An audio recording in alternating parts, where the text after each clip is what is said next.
Oke, yang pertama-tama sebelumnya gue pribadi udah pernah kerjasama sama Sondang. Kita bikin series judulnya Love Daddy. Dan story-story Sondang sebelumnya juga udah banyak di film walaupun belum sebagai sutradara yang namanya co-director dari film-film box office juga gitu. Dan seriesnya Sondang juga udah banyak. Nah, karakter film sendiri ini cocok banget sama cita-cita yang Sondang pingin filmnya gitu.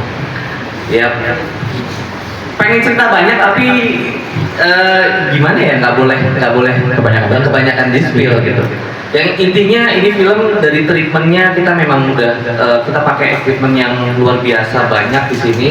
Kita juga pakai tim-tim yang spesialis di bidangnya. Ada DOP kita pakai Pak Asep Kalila. Pak Asep ini Pak Asep. Nah, Pak Asep ini banyak banget film-film yang udah spesialis. Pak Asep lah udah tutup, dia udah merekam kalau ketemu sama Jalangkung, oh gitu ya, ketemu sama Gundurwo. Bisa gitu ya. Tapi kita nggak ada sih gitu. Jadi memang Sondang ini spesialis lah untuk film horor, ya nggak cuma horor ya, yang nggak cuma ada hantunya tapi ada slashernya, ada ya macam-macam. Oke. Ada mobil yang gimana gitu ya, dan itu treatment khusus kan gitu. Nggak bisa masuk barangan juga ya, gitu ya. Sutradara drama ya nggak selalu bisa untuk sana gitu. Oh gitu sih. Mantap. Tapi sebenarnya coba kita bertanya juga ya kepada Pak Sondang kali ya. Pak Sondang mau nanya nih, ini kan film pertama. Udah gitu, udah film pertamanya Pak Sondang sebagai director, dan ini adalah film pertama juga dari Has Pictures. Tanggung jawabnya kan pasti berat kan? Itu gimana nih rasanya? Ya Bismillah aja.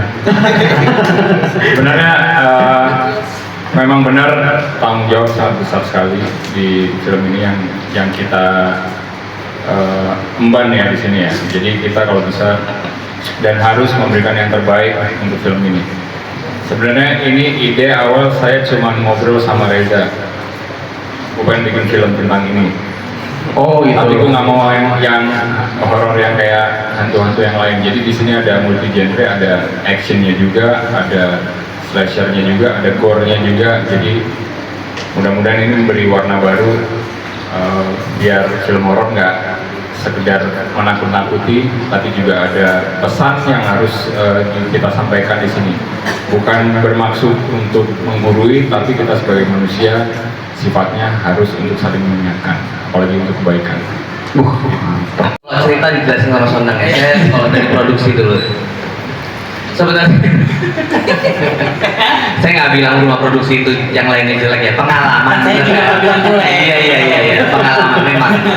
Contohnya gini deh, dari hal kecil aja ya, banyak PH-PH besar yang tidak mengorangkan kru-kru film gitu, kru-kru kita di lapangan gitu. Nah, insya Allah di Has Pictures ini kita mengorangkan benar-benar teman-teman semua yang ada di lokasi gitu, yang ada terlibat di produksi ini. Dari hal kecil, makanan aja, kita benar-benar konsen di makanan. Jadi dari makanan, dari servis, apa segala macam, insya Allah kita kasih yang terbaik. Karena pengalaman saya juga, benar saya syuting saya pertama syuting di tahun 2000 waktu itu, judulnya Manusia Milenium. Panji, bukan jadi primusnya ya, tua. Saya jadi anak panti-panting ya. Nah, di sana ya banyak dari sana sampai tahun 2000-an sampai saya syuting ya stripping apa segala macam ya isu utama di lokasi adalah makanan gitu. Ya nggak boleh pulang, saya stripping 24 jam apa segala macam kayak gitu. Intinya secara sistem insya Allah kita benahi. Dan kedua, produksinya juga kita nggak main-main gini, kita pakai alat yang equipment yang bagus-bagus, terus kita juga pakai 2 studio besar, satu kecil satu besar gitu. Kita pakai treatment juga yang nggak kaleng-kaleng gitu. Ya insya Allah hasilnya bagus lah dan dapat diterima, insya Allah gitu. Nah kalau dari cerita mungkin Sondang Pratama yang bisa menjelaskan.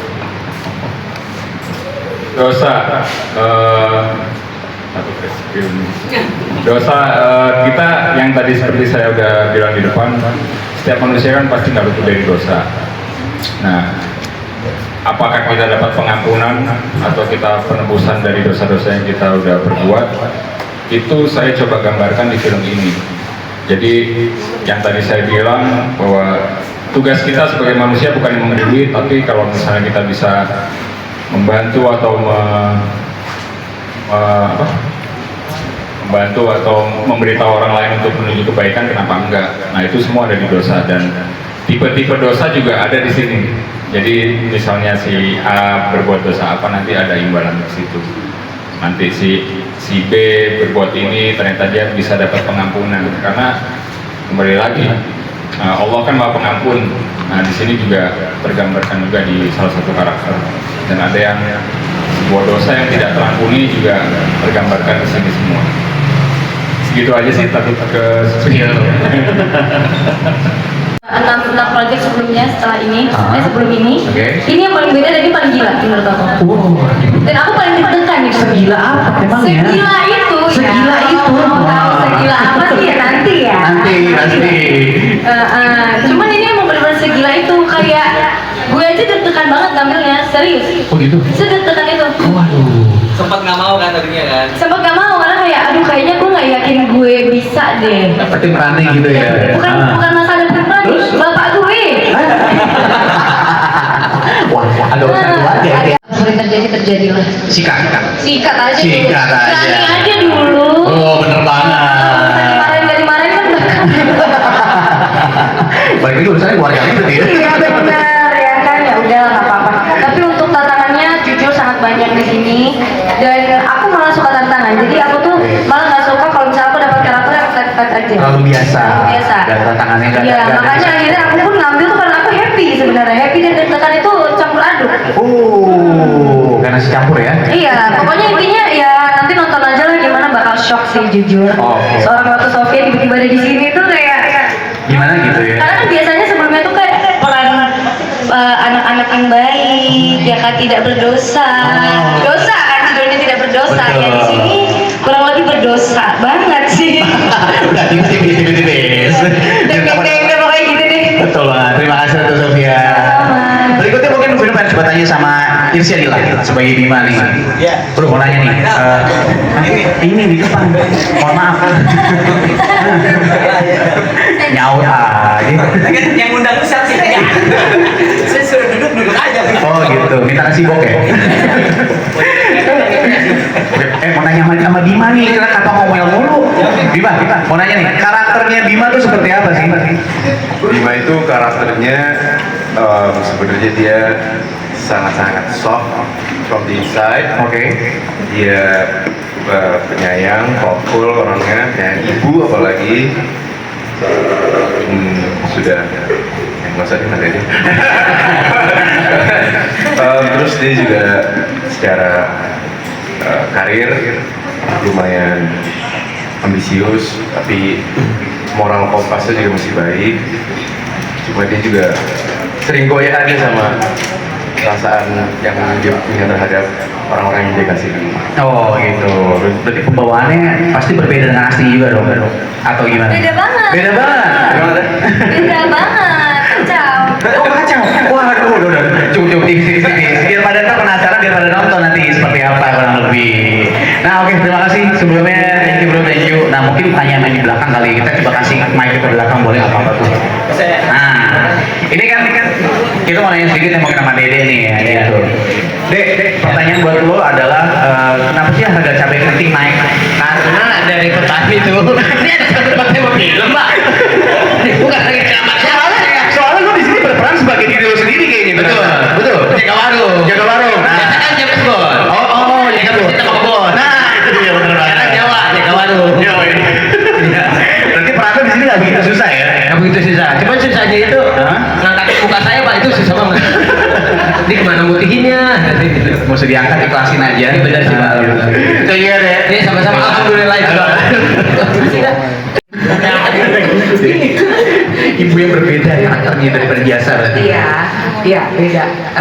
Dan terus terang pas saya baca, saya dikasih skripnya, saya baca, buat saya ini bagus banget. Bagus karena saya pun bacanya awal terkaget-kaget sendiri karena kan biasa kalau kita baca sinopsis gitu, setengah baca aja udah oke, ini nanti akhirnya si A jadi begini, ini saya baca sampai bawah terus kaget sendiri, kok gini, kok nggak ketebak gitu. Oh, Makanya saya bilang twistnya ya. ini bagus banget, Oke. ini bagus, beda sama yang lain. Itu juga salah satu yang bikin saya mau dong gue ikut di produksi ini. Wah, keren. Tepuk tangan dong film dosa ini. Terima kasih banyak. Jelas dari judulnya aja udah jelas banget ya, dosa gitu ya. Ya udah kebayang lah apa yang terjadi dalam film ini sebenarnya. Terus tadi yang udah Mas Endang jelasin juga treatment kita beda. Dan yang bikin beda juga karakter aku di sini juga beda banget. Karakter Bima gimana, beda nggak di sini? Ini mau open mic. Iya, secara karakter juga beda, secara persiapan, secara workshop juga dipersiapkan dengan matang banget. Kelihatan sih secara produksi sejauh ini kan belum syuting ya, pre-production sih sejauh ini saya sebagai pemain rasanya dipersiapkan matang banget, jadi hopefully hasilnya akan maksimal. Amin. Oke, kalau gitu sekarang kita menuju ke yang akan memotongkan tumpengnya untuk sutradara kita Bapak Sondang Pratama. Silakan Pak Reza. Bismillahirrahmanirrahim. Wih, tepuk tangannya.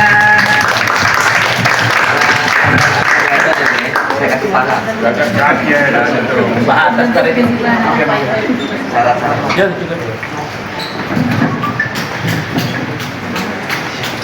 Refresh ya Pak. Lengkap ya paketnya ya. Paket lengkap Pak. Paket lengkap ini ya. Semua ya. Semua biar murah Pak. Mau pakai es teh manis mungkin?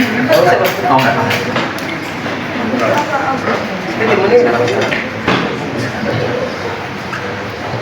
Boleh foto dulu ya. Foto dulu boleh. Wih, congratulations. Bang, sini Bang. Oh gitu bisa dulu. Kalilan, Pak Asep, silakan Pak Asep. Menerima tumpengnya. Makan ke depan.